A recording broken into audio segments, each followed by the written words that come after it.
Hello, everyone.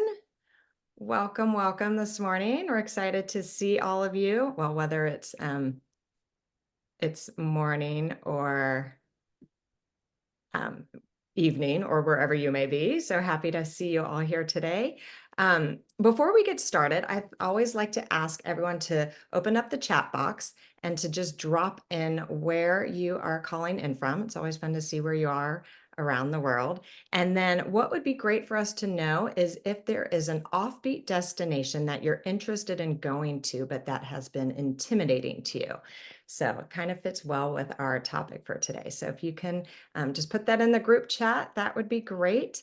My name is Laura. I am in San Diego. I am one of the virtual event hosts here, and you can find me at Travel 80 by 80. Super excited. I've been doing this for a couple of years, so super excited to be hosting our speaker, Jordan, for today. So before we get into all the good fun stuff, I'm going to quickly share my screen so you can learn a little bit more about the Nomadic Network, even though I'm sure most of you know everything about it anyway. So TNN is, or what we like to call the Nomadic Network, is a community of travelers inspiring each other to see the world. It was founded by Nomadic Matt and is now run by Lisa Field. We have hosted over 250 virtual events. Thank you all for being here today. And obviously, you know where to find us at thenomadicnetwork.com. We have community tours that are actually ongoing, and they're starting right now, which is amazing. We have them all over the world, so definitely check our site for more information on that, which you can find us on Instagram at the.nomadic.network. You can subscribe to our YouTube channel, register for virtual events. Obviously, you know how to do that since you're here today, and then travels with us on community tours. We have a couple going on right now, and then we have some in the fall as well. So it would be fun to see everyone there. Turn your videos on if you're happy to. We always love to see your smiling faces. I'm going to keep everyone muted though for the duration of the call, just so we can make sure we hear our speaker, Jordan. But I know everyone knows how to use the chat box, so just use that to ask your questions, connect with others. I just ask when you ask your question, if you can just write the word question first, that way I can make sure I can find it amongst all of our chat. And then definitely follow our speakers and support them. They are volunteers and they do this out of the kindness of their heart. And we love being able to support them. So let's stop sharing that. And then without further ado, I get to introduce our speaker, Jordan, for today. So Jordan Campbell is the creator behind Global Debauchery. She's an offbeat travel pro, has traveled to 70 countries and all 50 states, which is just incredible, and firmly believes in doing one thing every trip that scares you. So today, Jordan, we're so excited to have you here sharing with us more about your expertise, and I'll let you take it over from here. Thank you. Hi, everyone. I see some names here that I am familiar with. Hey, John. Hey, Michelle. Good to see you. Good to meet you, Alan, Patricia, Makana. Just a note as we begin that when I'm presenting, I'm unable to see questions in the chat. Laura will definitely keep track of that. But that said, it'll be difficult for me to obviously reference, or it won't be difficult. I will not be able to reference what's happening in the chat while I'm presenting. So we will have time at the end for questions that we'll run through, and yeah, anything and everything. So let's go ahead and get started, shall we? All right. And just confirming, everyone can see my screen. Yes, yes. All right. Well, once again, thank all of you for attending today. I really appreciate it. Welcome to the presentation, Beyond Selfie Stick Tourism, Tips for Creating Offbeat Itineraries. So it's not just, how to find offbeat, it's how to create an entire itinerary unto yourself for indie travel, right? So when we're done here, you're going to know a little bit more about yours truly. New ways to think about offbeat travel, because I feel like a lot of people have misconceptions about the whole idea of offbeat travel, right? Things you're going to need to brace yourself for. It's an adventure. This is a totally different kind of travel. Tips and resources for selecting a destination. Tips and resources for planning things to do. Tips and resources for getting around. I'm going to have a big resource roundup at the end. So for all of these tips and resources, you can just wait until the resource roundup and you can screenshot that. I will leave it up there. It has like my brain dump of all the things I use on a regular basis, and you can have them too. And then, of course, we're going to finish off where you can get even more information just like this. So a little bit about me. So I'm Jordan, and I live to help people travel deeper. I am a travel creator and a blogger. I'm actually, which a lot of people don't know about me, I'm a third culture kid. So my dad is American, my mom is English. I was raised in Italy and Belgium. Um, and actually, my now husband graduated from my high school in Belgium, and then we met in DC 15 years later. So currently based in DC. I am a flashpacker. I love a good road trip. I'm all about offbeat misadventures, dark tourism. I actually have an update. It's 75 countries now, all 50 states. And as of next week, it'll be all 7 continents as well. So I'm very excited about this. And always with a drink in hand, because who doesn't love a good cocktail? You might know me from the Travel and Adventure Show. I've presented there a few times in DC and in New York.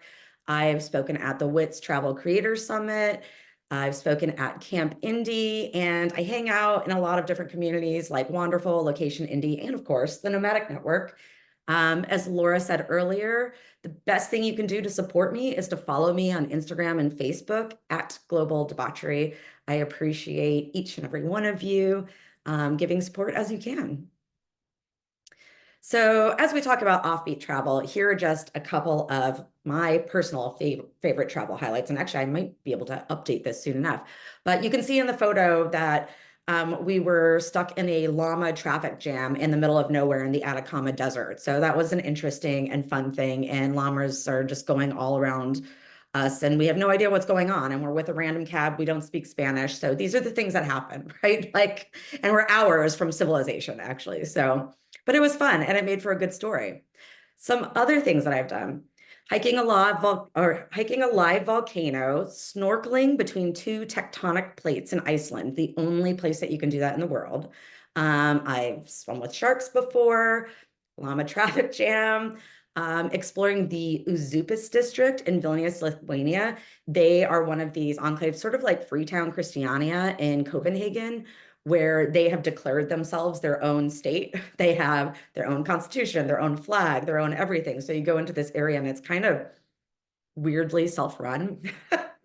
um, Day drinking on Llama Island in Hong Kong, which is like you take these rickety little boats to get over. It's this tiny, quaint little island. And then before you know it, I call him my AP4L, my adventure partner for life, and I were, just having drinks all day there, like unintentional. It was great. Talking to the locals.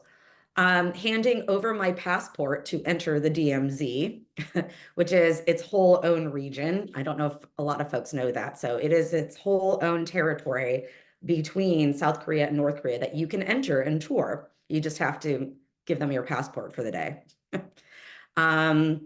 That time an angry mountain parrot tore all the rubber stripping off our rental car in New Zealand, and we couldn't get it to stop, and we had to use the windshield wipers to get it off the car. And sunbathing with penguins, sea lions, and marine iguanas swimming in the water with us, all around us, on an uninhabited island in the Galapagos. So I always like to start off this chat with one of my favorite quotes. So my dad's favorite poet was Robert Frost, and he basically had me memorize this as a kid, and I've had it memorized ever since. The road less traveled. So 2 roads diverged in a wood, and I took the one less traveled by, and that has made all the difference. And this is what I feel is really leaning into travel and really making it experiential and special and memorable, and not just doing a tour and, seeing the basic sites. This is how we really get the most out of the experience, I think. So going back to some of these misconceptions about what offbeat travel isn't, or I say what it doesn't have to be anyway. So it doesn't, if you don't want it to be these things, it doesn't have to be these things. It doesn't have to be a dangerous location or what we would consider a dangerous location, right? And there is a lot of conversation and discussion as to what qualifies as dangerous.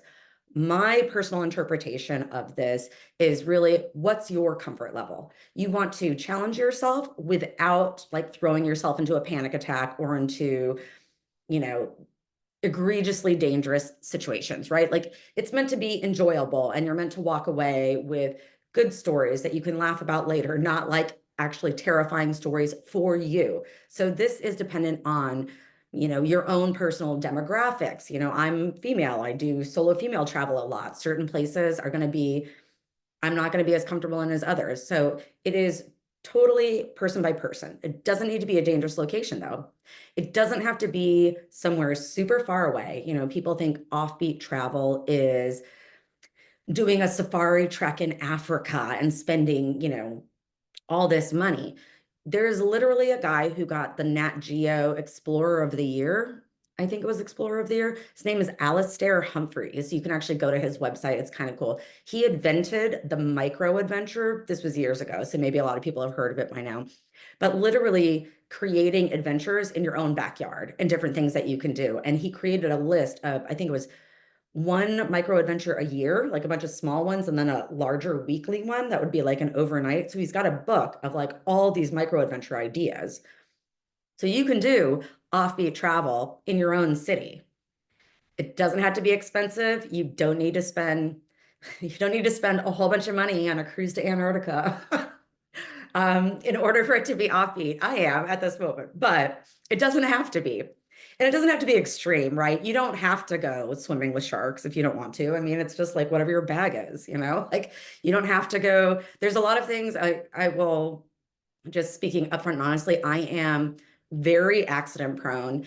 And I think in my brain, there are a lot of things that sound like really great ideas. And then when I get there and I start doing them, I am almost having a panic attack while I'm doing it. There's the borderline of like, is this fun for me or is this not fun? I don't know.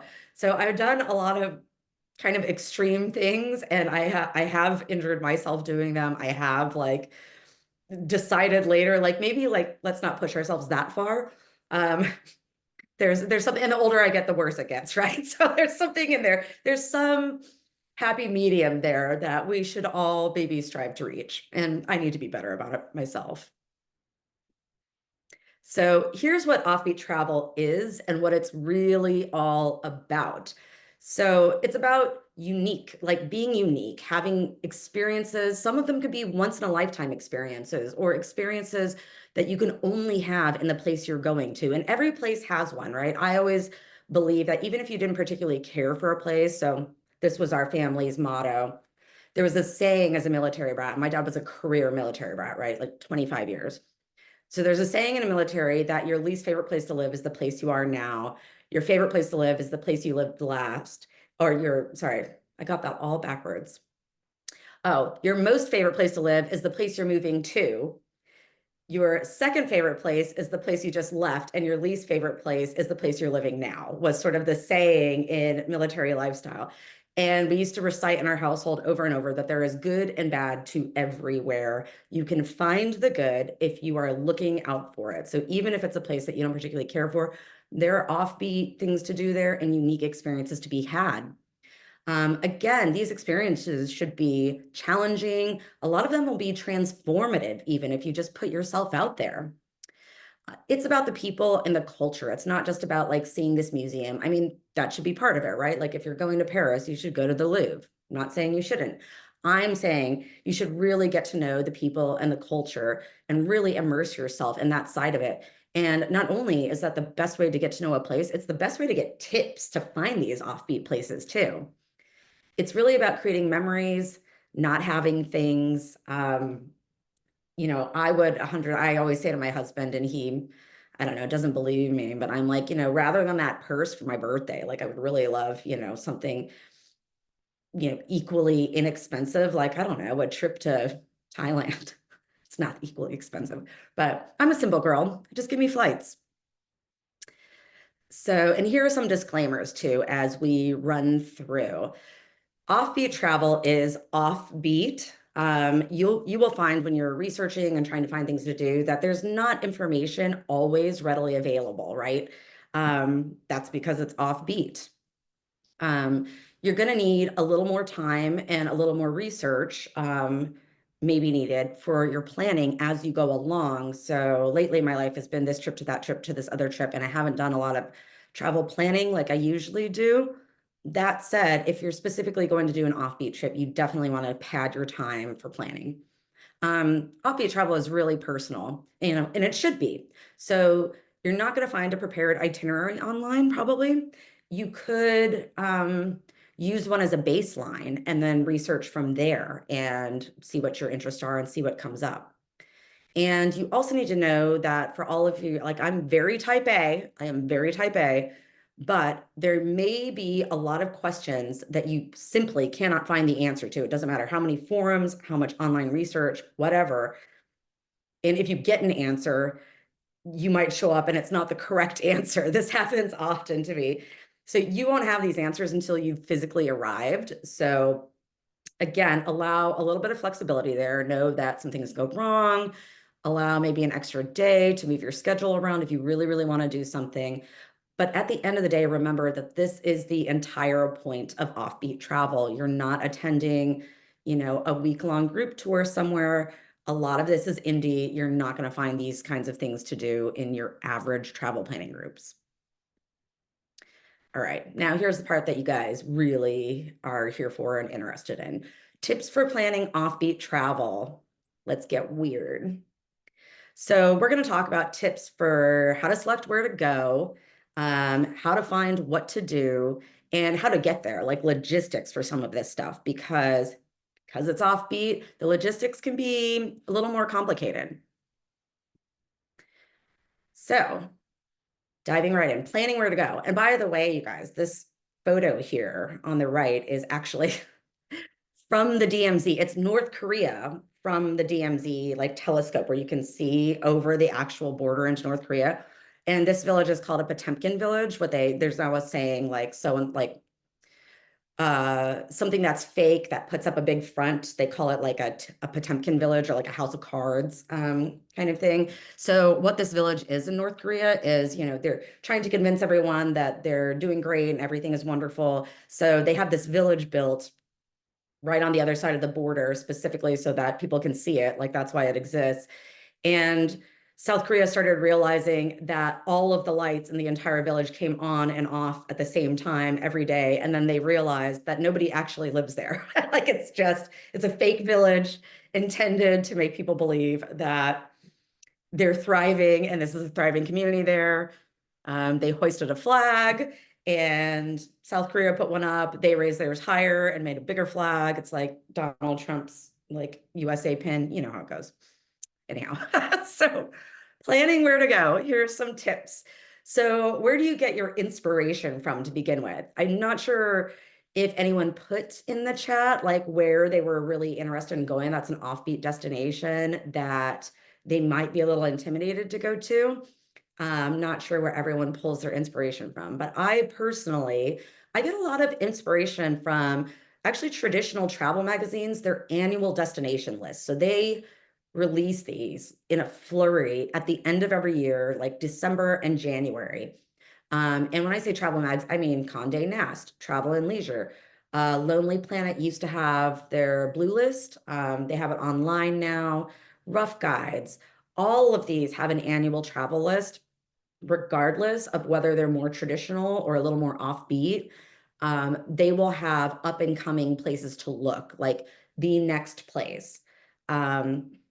More inspiration, creators, influencers, bloggers. So the destinations that have budget and are actively pushing tourism are going to start hosting creators and influencers and bloggers to attend there. So you will see a whole bunch of people trending in one specific area. And these are the destinations that are open for business. They're promising safe journeys. They want you to come visit. A lot of times they're going to be less expensive. All of the things. They're going to provide more tourism dollars and infrastructure for you to get there, right? So your favorite creators, like look at where they're going in the world. When you're planning where to go, know that there are actually, in my mind anyways, two ways to do offbeat travel. So say, I'm just going to use as an example, Rome. Say you've never been to Rome, dying to go to Rome. Everyone should go to Rome. So go to Rome, see the Coliseum, see the Pantheon, all of the things, right? And add offbeat things into that. Or you can do something like go to a totally lesser known destination. I know John has done Mogadishu, I believe, and do all of the things. The whole thing is offbeat, right? The whole thing. So two different ways. If the latter sort of intimidates you quite a bit and you're not ready to go there yet, try the first one. No big deal. Um, Details that matter for sure when you're planning entry and exit requirements. Definitely go to the Department of State site, look at their visa requirements. Some places want your passport to be good still for 6 months after you travel. Some it's 3 months, some want a whole extra page in your passport. But of course, we have ETIAS with Europe coming up, the $7 visa. Um, as of now, they've released part of that process, but not the entire process. So they've released, oh, I'm trying to think of the specifics. They have set up the site, but the $7 a year hasn't kicked in yet. That part isn't up and running, but they expect it to in Q2. They've been saying that for years, but I actually believe it's going to happen this time. So if Europe is on your docket or the EU, be sure to look into that. Of course, tourist taxes. A lot of times when you're planning stuff where to go, things they don't tell you when you're booking hotels is certain destinations. The Caribbean is a big one, but there are lots of places that do this that are more offbeat than that, can have sometimes up to a 30% tourist tax. So if you're on a budget, definitely pad, specifically look into how much tourist tax you're going to be paying, because that stuff is going to come up on sort of your big expenses like lodging. Details that matter for offbeat places, timing. And this isn't your timing necessarily. This is their timing. Look into their weather. It is less expensive to travel in the shoulder seasons.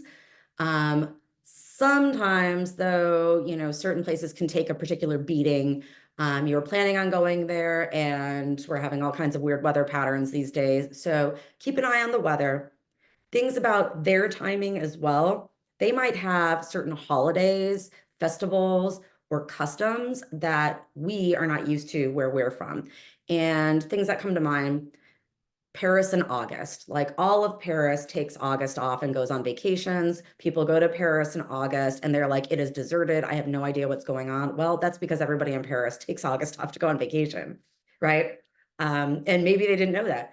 There could be festivals. Maybe there's a festival locally that you had no idea existed. And you're like, why are hotel rooms so expensive right now? Or just customs. And an example of this, which as much as I travel, I just cannot get used to, but like I call it feeding times, dining times in certain countries. Like in Spain, people aren't even going out to eat until like 10 o'clock at night.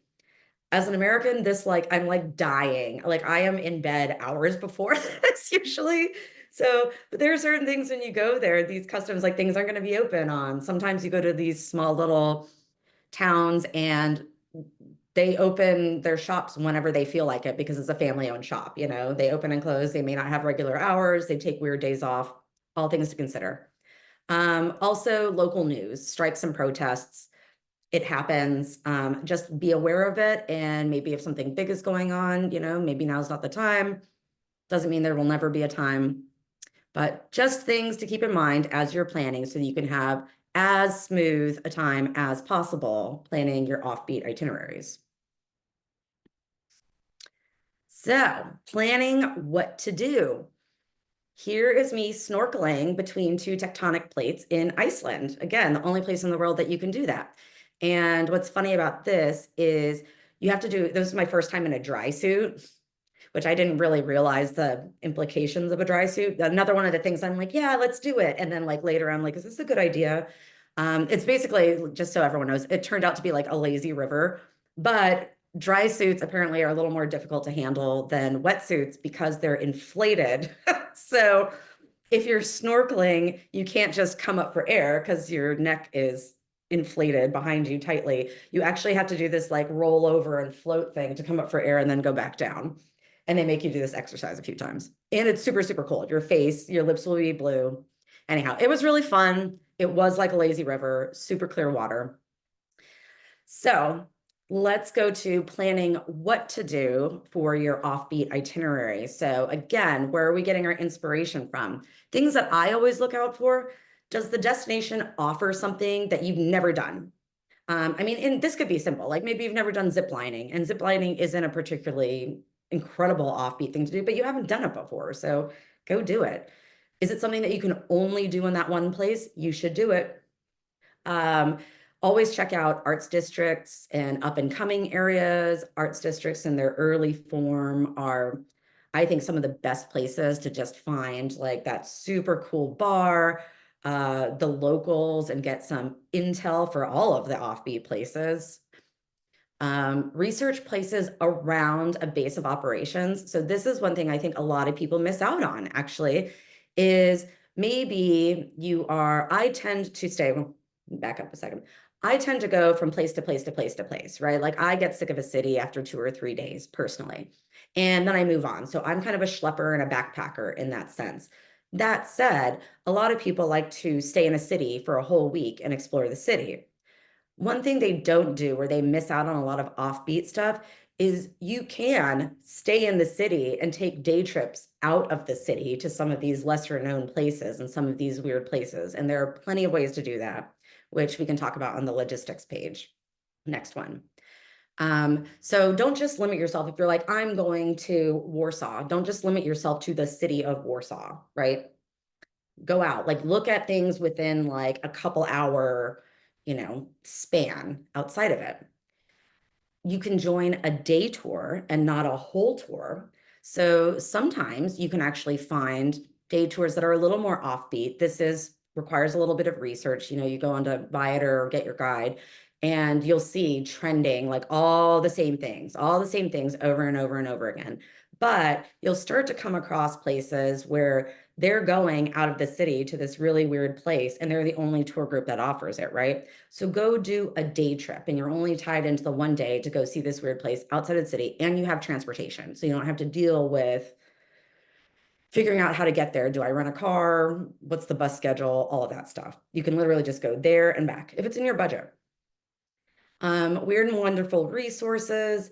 I kind of love Google Travel. I know they're taking over everything, but if you just go to their things to do, and again, open, keep scrolling all the way down, you're going to find their lesser known, less popular, maybe things to do at the bottom. The top is going to be the Eiffel Tower, the Empire State Building, but the bottom is going to be some really cool stuff that might interest you. Atlas Obscura, the Bible that we all know and love. And again, bloggers and creators. There are a few of us that specialize specifically in offbeat travel, locals, and simple exploration. If you're a person who just likes to have a wander, go have a wander. Um, when it comes to planning, details that matter, double check that things are still open. So I say still, not open at the time, also open at the time. But there are many things that you will come across on these sites that are offbeat that you get there that say they're open online, and you get there and they are not open. This has happened a few times to me. That's why I say this. And sometimes I've gone out of my way to go see these things. So just know, as much as you can, check that they're still open. Again, I revert to safety. I've had, as a solo female traveler, some instances where GPS will tell you how to walk from the point A to point B. It will not tell you how dicey the area is when you're alone and female between point A and point B. So just be vigilant as you're traveling and doing offbeat things. Keep an eye out. Do your common sense safety measures. Don't be flashy. Have extra cash on you hidden somewhere, all of that stuff. And of course, if at any point you feel uncomfortable, remove yourself from that situation. Language barriers, if you're doing offbeat travel and you're going further and further out or more rural, even in Europe, you will find that fewer and fewer people, of course, speak English. And cell coverage. This is a big one on a lot of my stuff, particularly when I'm traveling solo. If I don't have cell coverage or access to Wi-Fi, just checking in, letting people know, hey, I'm going from this point to this point. You should hear from me tonight. those kinds of things. I have my location shared with my husband and my dad at all times on my phone. So they just know where I am. I have even, which, well, and funny enough, I was like, is this psychotic or is this smart? I was nervous about crossing a land border on foot that I had to cross, and I actually put an air tag on my person in the little, I had like old school 80s style, like a little zipper in my shoe on the outside, a little bitty pocket, and I put an air tag in it while I was crossing the border. So like, even if they frisk me, they are not finding that air tag. But I did a poll on my Instagram stories, and all but one person said it was like a genius idea. So just pro tip. Now, getting there and around. Let's say, so getting there and around is half the adventure. Again, allow extra time for exploring, allow time for mess ups. They will happen. This is the root of marital issues while traveling. I believe I cannot tell you how many arguments I've gotten into, like on a random train station platform with my husband in like Bosnia, like there's literally just be patient, allow time, all of the things that you need.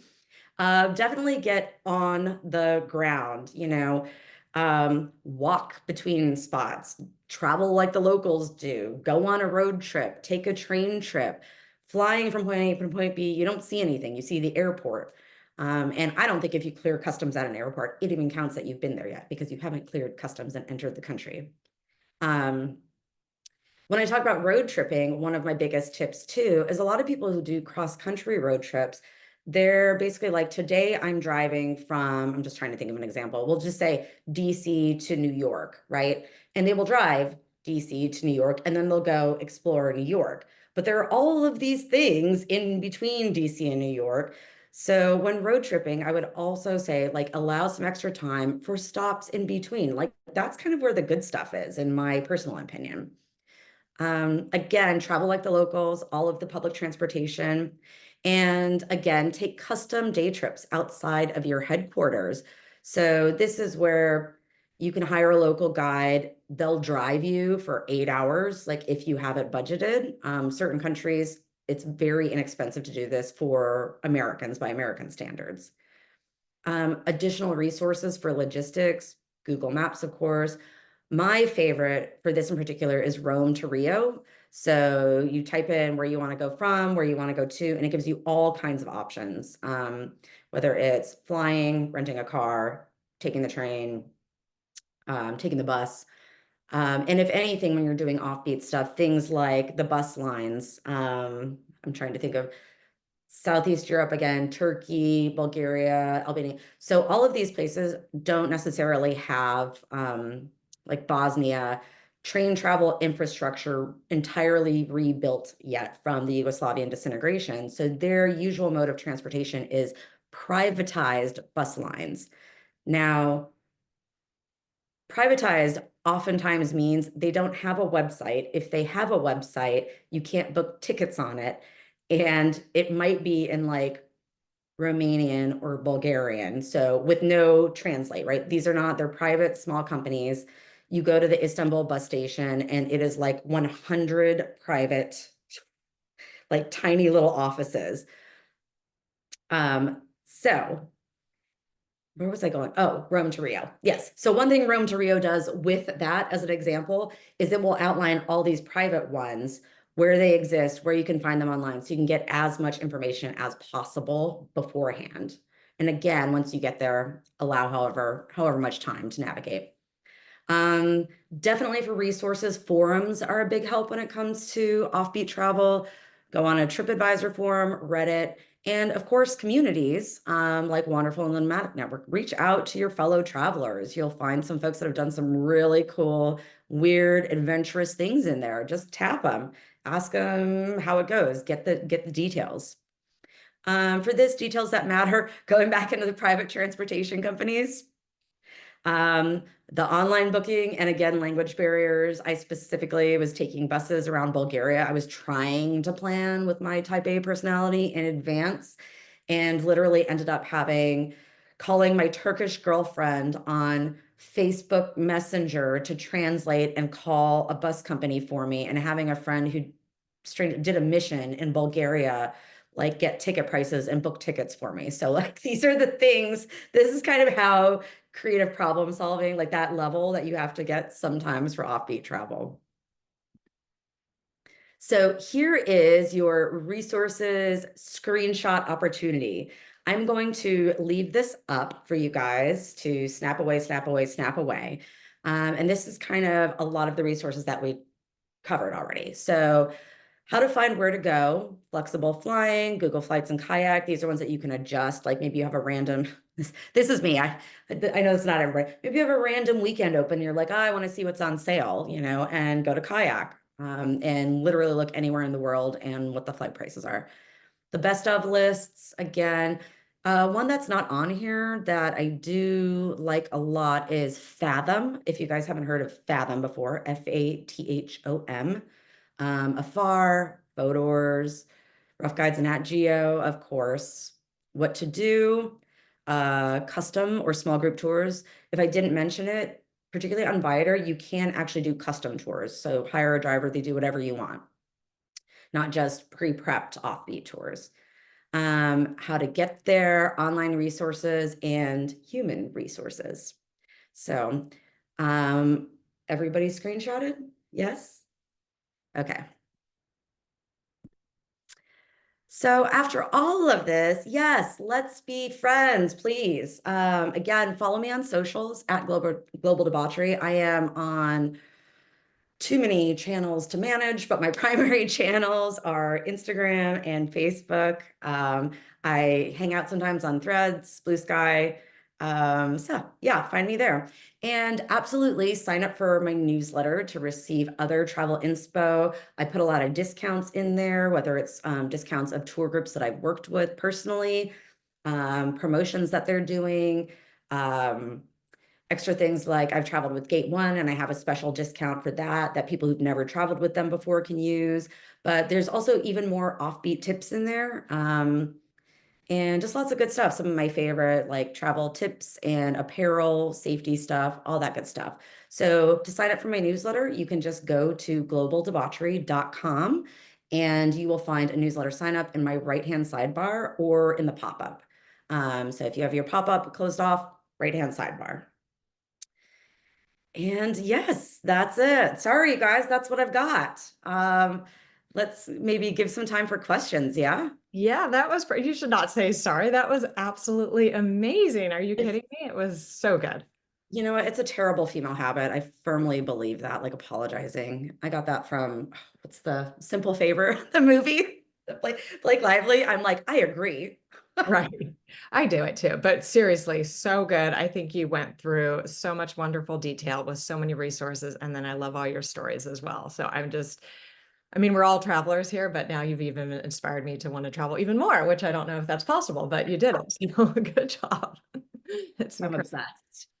Yeah, and as we go through, if anyone has any other questions, just drop them in the chat and then I can get them answered. So I wanted to start off first. So what is the most, you asked us, but what is the most intimidating place that you have been to?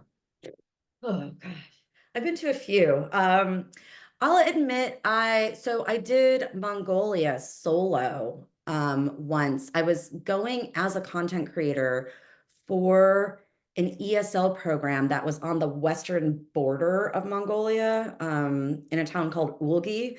And when I got there, so I made this trek on my own.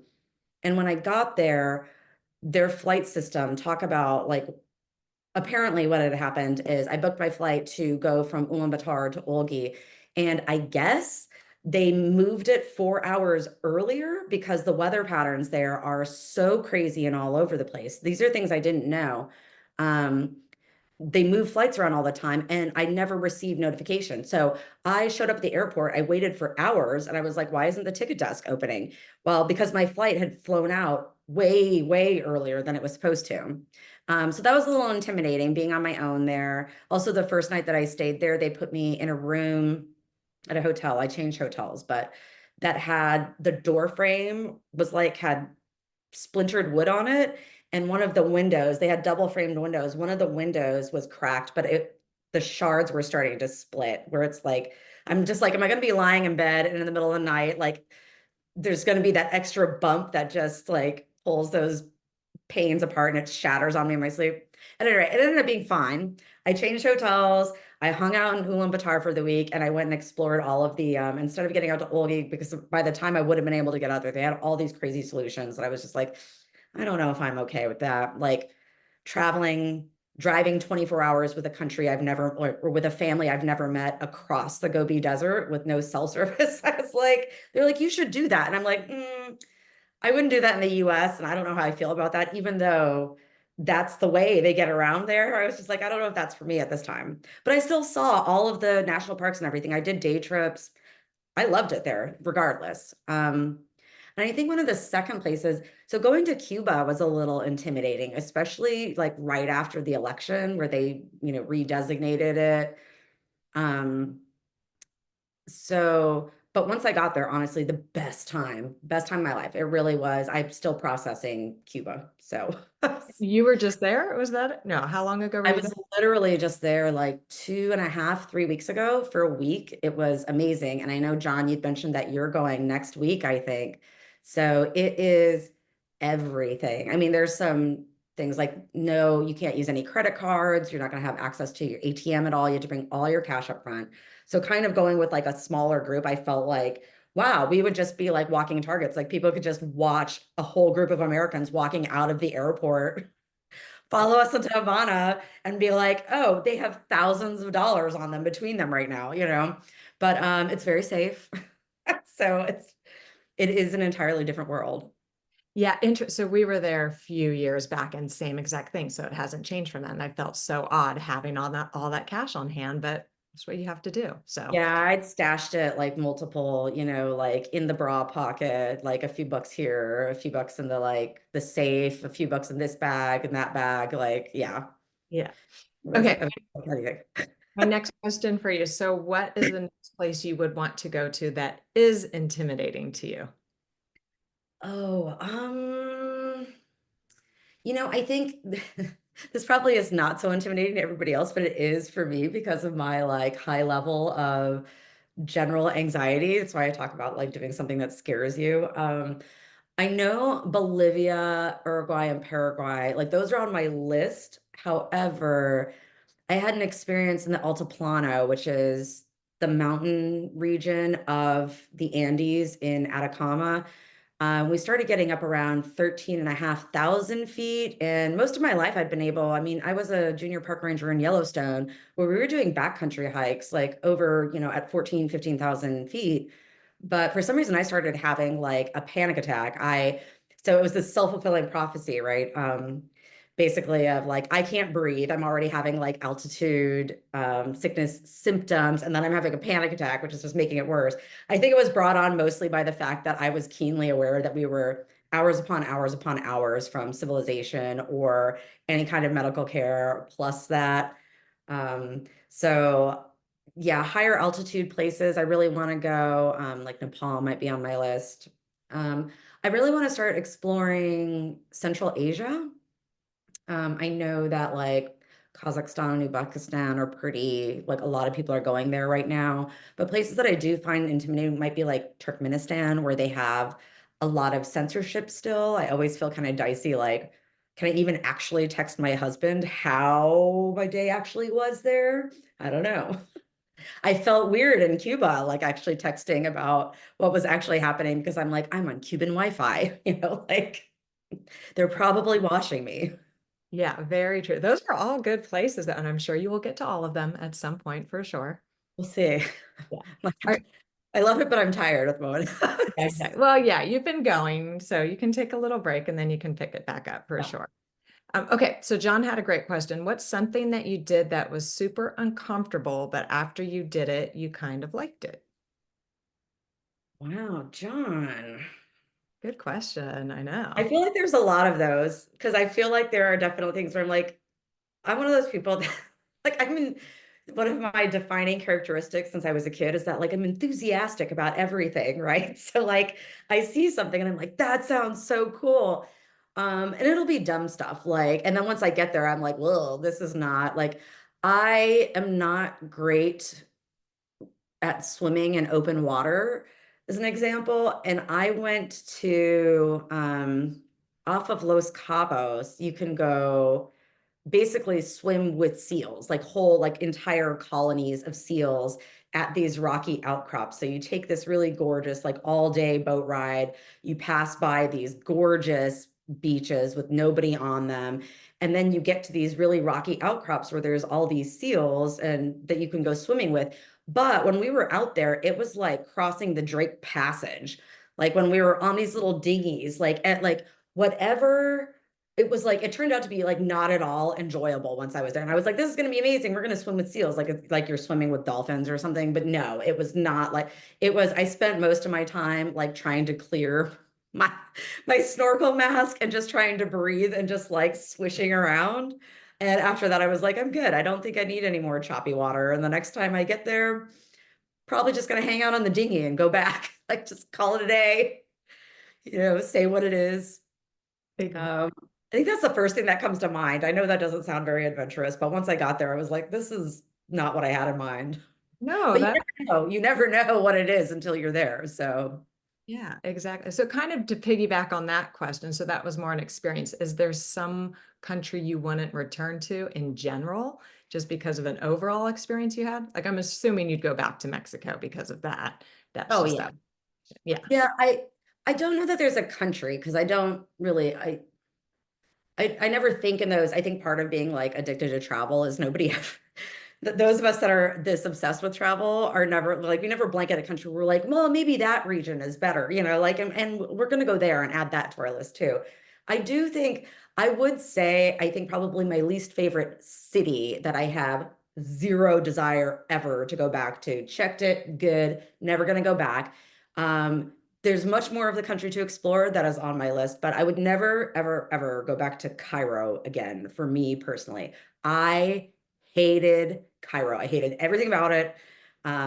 Even the pyramids were not as great as everyone thinks they are. I didn't think. And I spent the entire time getting hassled by hagglers that identified me as a female solo traveler. And I'm pretty like, folks that know me, I'm very straightforward. They would not leave me at like the most aggressive hagglers I've ever had. At any rate, I had some, I don't know, the overall sanitation issues there were kind of even worse than Cuba or like, some of the shanty towns I've been in, like to me, I was just like, no, it's not for me. But we all have our place. We're all going to run into it. And now I can say I went and it's not for me. But I still want to go to Dahab. And so, and what is it?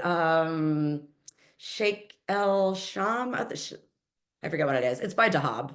Yeah. But and Luxor maybe like down the Nile, we'll do a river cruise. So And I've heard that before. When you were in Cairo, were you with a guide? Because I've actually heard that they can still be, yeah, still be pretty aggressive, even if you're with a guide. I was with a group and just going on to the sanitation issues. One of the things that happened specifically that I was just like, is we were right outside of the pyramids and I was standing outside of our bus in the parking lot of the pyramid, the main parking lot of the pyramids. And I heard this like massive splash right next to me. And I look over and the bus had decided to just empty its bathroom right in like on the dirt, like parking lot there in the main parking lot of like, that's kind of that I was just like, like, you know, it just kind of added to the everything that had already happened there where I was just like, and the military escorted us everywhere. They had like military on the bus with us and almost like John, what's the name of it when I've lost the words? What's the name of it in DC when the president goes a motorcade, basically. They motorcaded us at the time. And I was just like, and they were saying it was because of us, because of like our day visa that we had there. And I was like, I don't think it's because of us. Like after the day went by, I was like, I think they're giving us security, not the other way, not making sure we don't go anywhere. I don't know. I have questions. Yeah, exactly. Made you feel a little uncomfortable. Okay, we've Yeah. had a couple comments in the chat, and so I might just end on this one because this is your upcoming trip. But a couple people have been to Antarctica and they've done the polar plunge. So would you consider doing it, or is that on your plan? I don't think I'm doing the polar plunge, but I do think I'm doing the overnight stay on the like continent. Um, Ooh. my husband, who's supposed to be my AP4L, this is for you. He's like, I'm not doing that. It's going to be like, hold on, we're going to get like an hour into the night, and then you're going to be like, I want to go back, you know? And I'm like, probably, but I'm going to do it anyways. So, like, with or without you, and you're supposed to be down for the ride. Um, so, so I think I am going to do that because it's an offering, and I'm like, who can say they've done that? Not that many people. But also, I don't know. I have seen people do the polar plunge. Like if anyone follows Janet Newenham, I think she might be going for every country in the world. She's actually currently in North Korea and supposedly going to be the last group as it stands, like going to North Korea. Like they just announced, like you're the last ones, like recently, I guess. But she did a polar plunge in Antarctica. So I don't know. We'll see. Maybe I'll like get inspired when I'm there. Yeah, Maybe I'll suffer and chicken out. I don't know. maybe you'll decide when you're there, right? If it's the right Yeah. thing to do. Um, a couple tips here. Definitely, probably the same as sleeping in the African desert, in the middle of the summer. You are probably not going to sleep when you're there. So that's okay. It's still an experience to get to do. Like a survivor style thing. Like, I mean, I would definitely do it at like a lodge where they have the guys walking around, you know what I mean? Yeah. Like kind of keeping an eye on things. I don't know. Yeah, we might have to have you back on to talk about that because it'll be really interesting to see just the use of the facilities, like I think Michelle mentioned in here, and just different things. It'll be quite cold. It'll be interesting how you manage all of that for sure. It'll be fun. Um, well, this was amazing. Thank you so much for your time. You answered so many great questions. You shared with us so many wonderful things. So, and obviously inspiring us as always. So I really appreciate that. I am going to, and I dropped your information. Everyone should have Jordan's information on where to follow her. So definitely, follow her on all of her different social channels. And then I'm going to quickly share my screen just one more time to let you know what's coming up with the Nomadic Network. So we've got community happy hours that we do every month. We have one coming up on March 20th and then April 24th. Those are just more casual, get to know everyone in our community, kind of happy hours, just chatting about whatever we want. And then our next talk is on how to live your best digital nomad life on April 9th. And then, as I mentioned, we have community tours going on right now. The next ones in the fall are to Greece, Peru, and Morocco. So if you are ever interested in going on one of those, definitely join us. We'd always love to see you there. And then thank you as always for joining us. It's always so fun to have you here. I appreciate everyone taking their time out of the day to join, listen in, and then to support Jordan with this as well. So thank you all. And we'll Thanks, see guys. you on. Yeah. And John, I was going to say thank you for Sharm el Sheikh. And actually, you and Michelle reminded me, Socotra is on my list. Absolutely. Yeah, I So, think Michelle said that she had been. I'm pretty sure I saw that in the chat. So amazing places. I mean, everyone, you've all been such incredible places. It's so wonderful and inspiring to see. All right, everyone, you have a great day and or night wherever you are, and we'll see you at the next one. bye, guys. Thank you. Bye.